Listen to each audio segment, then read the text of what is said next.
कैसे मुंह बताऊंगी दवाई और मेरा दीपक चला गया तो तुमको कभी आएगा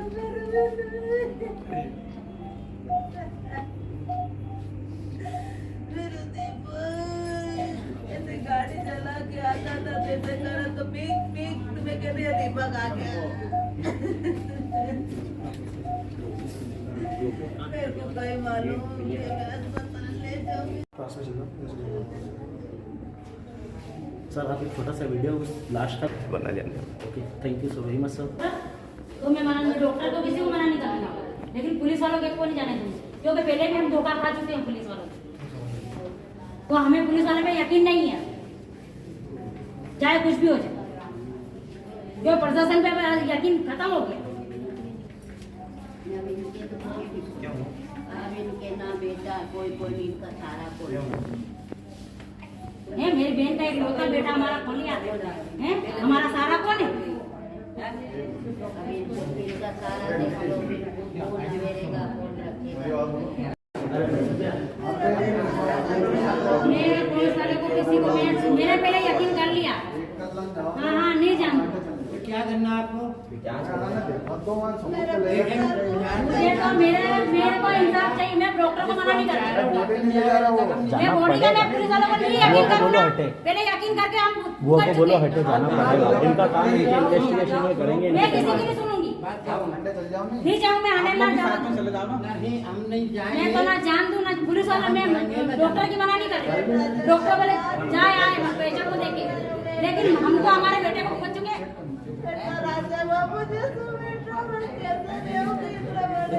नहीं करने दूंगी मैं, बोला मेरे को इंसाफ चाहिए, डॉक्टर को ले जाया था चिट्ठी। कोई चेक करेंगे तो भी तो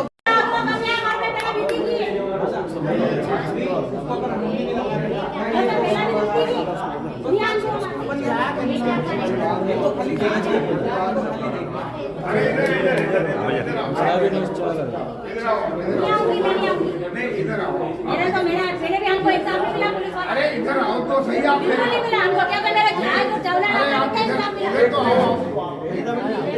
देखो उधर चलो नहीं मैडम जाएंगी, मैडम भी जाएंगी, हम भी जाएंगे। नहीं कैसे नहीं जाएंगे? आप लोग जब ये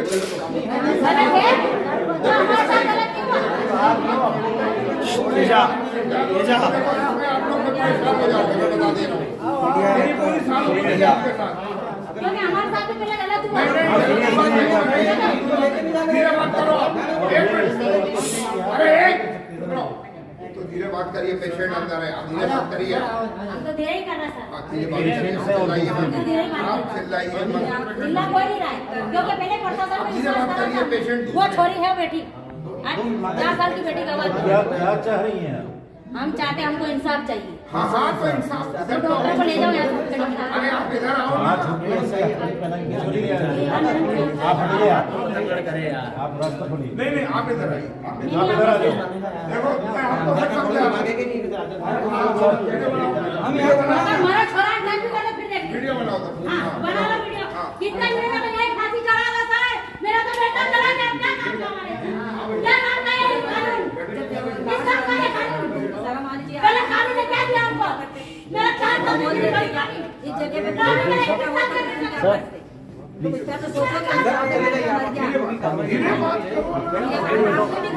हमें मालूम है तुम्हारा क्या काम है।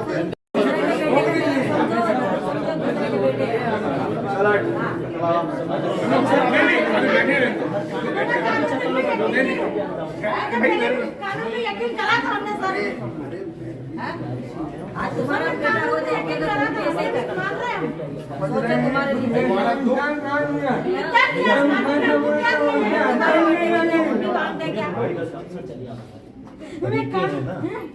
कानून ने क्या दिया हमको? पहले मैं चोरी चली गई।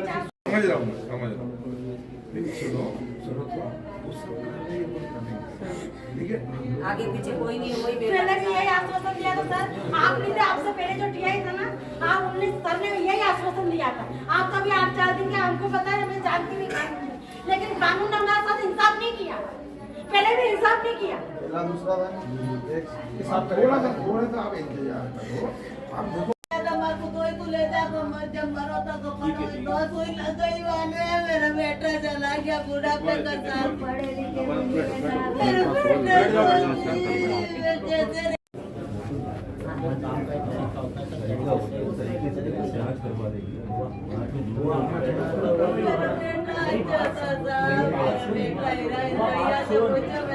अपने बच्चे जैसे न और भी माओ के बच्चे अपन चाहेंगे जो अपने बच्चों के साथ हो अपनी वजह से उन बच्चों के साथ हो। सुनो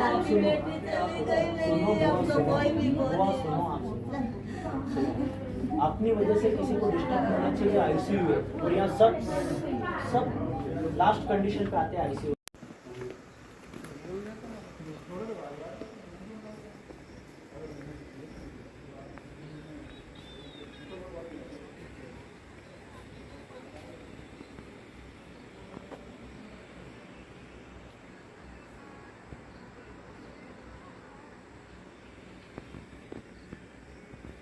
आप दवा सकते हैं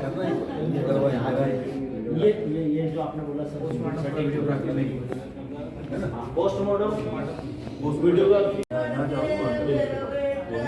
पहले यहाँ से नहीं सुन सकते उसका शव परीक्षण नहीं कराना जब तक डेड बॉडी का परीक्षण नहीं कराना अपने को नहीं कराना। हम चुपचाप बैठे थे यहाँ पे ताकि दूसरा पेशेंट डिस्टर्ब ना हो। हाँ। हम इसीलिए चुपचाप ही बैठे थे। हाँ। अभी हम चुपचाप ही बैठे हमारी वजह से किसी और को तकलीफ नहीं हुई जो हमने हम खोया किसी को और तकलीफ कोई देना और नहीं परिवार चाहते ना हैं खोए। जिसने तकलीफ दी है उसको तकलीफ होगी। भाई बैठ लेंगे हम वीडियो करेंगे यहाँ पे आपकी न्यूज़ खत्म हमें न्याय मिलेगा इस हॉस्पिटल की तरफ से तो हम आज उठे ना कल उठे। हम नहीं उठे क्योंकि न्याय अगर दिलवा उठेगा दो। अगर आप न्याय उठेगा यहाँ दिलाए से आए हो तो न्याय दिलवा दो ना। तो वो पिता क्या कहना चाहता है उसकी क्या राय है कहना उसको चाहता बुला है बाहर पिता के न्याय चाहिए। क्या और कहना चाहते हो तुम बॉडी दे रहे हो इनको पीएम के लिए दे रहे हो बॉडी अगर ये जबरदस्ती बॉडी ले जाएगी तो आप क्या करोगे? आज बेटा इलाज से चलोगा इसी में ही आग लगा लूंगा।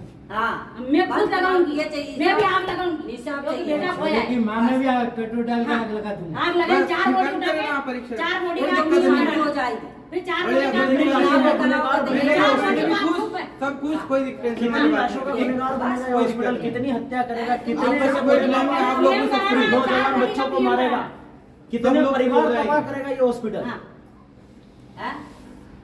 कितने ऐसे परिवार तबाह जब करेगा आप ये बोले जिस हॉस्पिटल पर राजी होगा फिर भी आप नहीं करनी चाहिए। और आज इस ऐसी क्रिटिकल कंडीशन में भी कानून ये बोल रहा है कि हमें हमारे साथ आपके साथ जबरदस्ती करनी होगी। जबरदस्ती नहीं डेड बॉडी को यहाँ से हमको शिफ्ट करके हम तो शिफ्ट नहीं होने नहीं देंगे 4 बॉडी उठाना 4 बॉडी उठाना आज तुम भी इस जगह होते तो यही हाल करते। 4 बॉडी उठाना अभी अपने ऊपर ही 100 गुनहगार छुट जाए मगर एक बेगुनाह नहीं मरना चाहिए। नहीं लेकिन क्या हमारा वाकई उस चीज पे आप अमल करेंगे?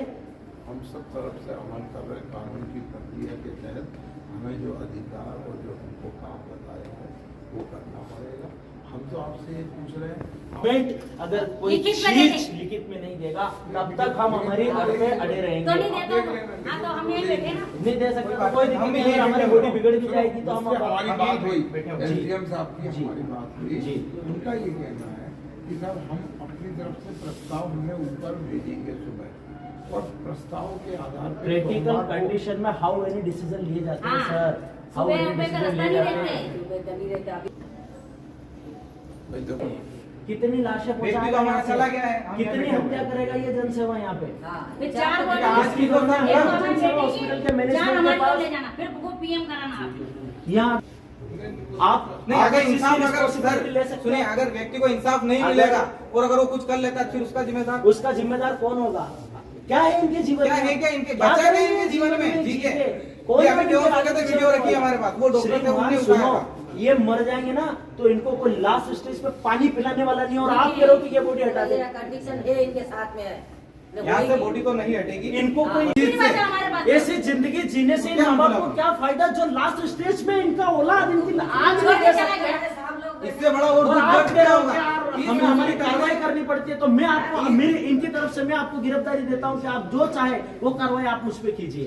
इस परिवार की ओर से मैं आपको अपने होशो हवास में आपको मैं गिरफ्तारी देता हूं मगर इस परिवार के साथ ये हॉस्पिटल मैनेजमेंट इंसाफ करेगा तो ही होगा वरना आपकी जो कार्रवाई आप करिए वरना आप कितनी गिरफ्तार हत्या करना चाहेगा चाहिए, ये हम लोगों को हॉस्पिटल? गिरफ्तार भी कर तो लिए सुनो धीरे बात करो यार देखो धीरे धीरे बात करो अच्छे से बात करो समझ गए ना चिल्ला छोड़ मत अंदर पेशेंट सर हम तो कुछ बात ही नहीं कर रहे थे धीरे बात हम बैठे थे धीरे बात करो धीरे बात जो आज हम में आई, जो हमारे परिवार में आई।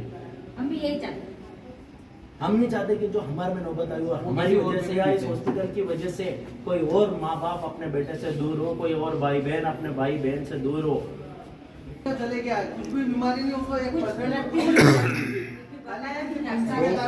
अगर बीमारी होती तो वही डॉक्टर जितेंद्र पाल कह सकता था, उसने जांचें करवाई थी। नहीं है तो ये चुप क्यों रहा है? हमने वही डिसीजन लिया था डॉक्टर के अकॉर्डिंग सर। या अगर जांच में नहीं, वो सही था तो अपने सामने रहता। में आ जाएगा। गया भी क्यों जी लेता? 101% सही सेकंड डोज दे दिया हाँ। चला गया हॉस्पिटल एंड द मैनेजमेंट। हमारा व्यक्ति तो चला गया। क्या मतलब है ऐसे कानून से हमें लड़ने से? क्या करेगा कानून? ये हॉस्पिटल हमें हमारा बच्चा राज हो कैसे दे रहा है सकता? उसके खिलाफ अगर मान लो बनेगा और मुकदमा कायम होगा तो इसके अलावा और अगर इसके बाद अगर इसका बाप अगर चाहे तो भले बॉडी दे सकता है। बाप कैसे चाहिए? अरे चार बोले उठा के ले जाना, बाप की ये तो बेटी, अपने आप को मेरी बहन ये की। लोग तो सर एक जिंदा लाश है, सिर्फ आपके सामने खड़े हैं, वैसे ही मर चुके हैं ये। वैसे हम खत्म हो गए। बाप के लिए सबसे बड़ी दुख भरी खबर क्या होती है सर बताऊं? हम तो अपने वैसे ही मर बेटे गए। को खुद को कंधे पे ले जाना और वो चीजें कल देखेंगे। हाँ। कैसे छोड़ दे इस मैनेजमेंट को हम? आप बताइए हम तो यूं ही मर गए। कैसे छोड़ दे हम इस मैनेजमेंट हमारे को? पास बचे ही क्या? कोई दिक्कत नहीं है। पहले भी सर तानाशाह चलता था, जो लड़ता था सच्चाई के लिए जेल में डालते थे। आप ऐसा लगता है कि आज भी हिंदुस्तान आजाद नहीं है? आज भी हिंदुस्तान इन पूंजीपतियों का गुलाम है। 6 महीने पहले ग्रेसिम में आदमी जल के मरा, उसके 40 लाख लिखे और उसके छोरे को नौकरी देने की बात हुई थी। आज वो चक्कर काट रहे हैं पूरे ग्रेसिम के, पूरे ग्रेसिम ये के चक्कर काट रहा है, रुपया भी नहीं पहले मिला उसको। हिंदुस्तान पे विदेशी उन्होंने राज बोला बॉडी करते थे, उठा आज तो आगे पूंजीपति मैं राज देने कर के लिए रहे हैं। तैयार हूँ। आज 1 रुपया पूंजीपति भी नहीं राज दिया कर और रहे हैं। अभी तक वो चक्कर काट रहा है, ना नौकरी लगाई उसकी। क्या होगा तो ये ऐसी है हमारे ग्रेसिम की। बेटी, कब मेरी तक बेटी ऐसी की लाशें बेटी की बॉडी भेजेगा? उठाई, जनसेवा हमने यकीन करा, हॉस्पिटल जला दी। कब तक ऐसी लाशें उसको भेजेगा? हमने कितनी निकाल लाशें भेजेगा? कितने माँ बाप को यहाँ से पैसे उठने के बाद समझ कुछ में नहीं आएगा। हुआ सर, हमको मालूम है। यहाँ से हमको भी उठने पता के है बाद सर, यहाँ से कुछ उठने नहीं के बाद हुआ। कुछ नहीं। ये जो है ना ठंडे सीटे ऐसे यहाँ से कितने उठने के बाद कुछ भी नहीं परिवार होगा। को ये जनसेवा घर से बेघर करेगा?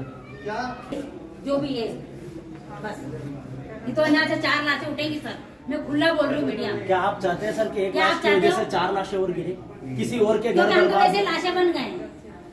एसडीएम ये साहब बात क्या तो आप भी निर्णय जानते गलत है हैं। क्या? नहीं, हम तो चाहिए 4 लाख और सब कुछ स्टेटमेंट दिया कि हम मेरे सामने मैं रात को 1:30 बजे आया था उसी पेशेंट से मिलने के लिए और सिक्योरिटी गार्ड के साथ हॉस्पिटल के जो मेन गेट पे नहीं, मिलते पीछे तो उनको तुमको हमने जबरदस्ती चाट जाए पिलाई। ने मैंने कहा बेटा बाहर आ जा यार। फिर दीपक हॉस्पिटल स्टाफ ये बोलता है कि झटके आ रहे हैं और वही माँ बाप को 3 घंटे बाद पूछने जाते हैं कि क्या जबकि मेरे रहना बच्चे का चाहिए ऑपरेशन हो गया? बोलते हैं कि मंडे को ऑपरेशन करेंगे। बोले मंडे को आपका बच्चा तो अरे आईसीयू ठीक में है, मैं 1:30 बजे आई ना सर, मैंने पूछा कि कुछ कंडीशन अपन ऐसी तो अपन इंदौर ले जाए, उज्जैन ले जाए। कल 8 बजे होश आ जाएगा, हमने 8 बजे होश आ जाएगा, 12 घंटे होश आ जाएगा। अपन अपन उसके लिए बैठेंगे ना। सर लापरवाही यहाँ तक कि इंसान चला गया। सुनिएगा सर, अभी आप बता रहे हैं ना कि अंदर पेशेंट है, आप चिल्ला चोट मत करो। बता रहे हैं ना सर, ये चीज उस डॉक्टर को सोचनी चाहिए। यहाँ से सारे लोग भागकर चले गए। अगर जो अंदर पेशेंट अगर उनको भी कुछ हो जाए तो उन लोगों को कोई मतलब नहीं है। और बताइए, एक गलती करने के बाद ये डॉक्टर लोग दूसरे कोई स्टाफ ऑन ड्यूटी नहीं था, आपने भी आके देखा। राइट है सर, अगर मैं गलत हूँ तो आप बोल सकते सर आए, हमने बोला कि आप हॉस्पिटल कोई भी नहीं था। बुलवाइए। ऑपरेशन के जितने लोग हैं ना सारे चले गए, सब चुपचाप गायब हो निकल के गए। चले हम गए। धीरे-धीरे फाइल नंगे तो दो, हम देख फाइल भी नहीं दे रहा। अब इंसान क्या करेगा? हमने खुद ने फाइल ढूंढी कि भैया कहाँ है फाइल, हम क्या हो रही है? बोले फाइल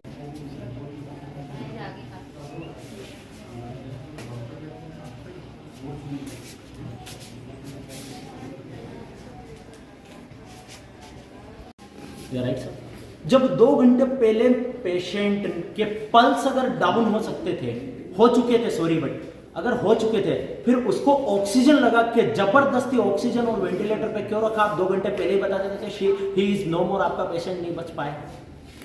वाकई इस परिवार के साथ इतनी दर्दनाक घटना जो हुई है सर, शायद इस नागदा में इससे पहले कोई घटना नहीं हुई होगी। और बड़े दुख के साथ ये कहना पड़ रहा है कि मैनेजमेंट का आज कोई स्टाफ यहाँ पर नहीं है। और 4 महीने पहले इसी परिवार के साथ एक बहुत बड़ा हादसा हुआ था सर।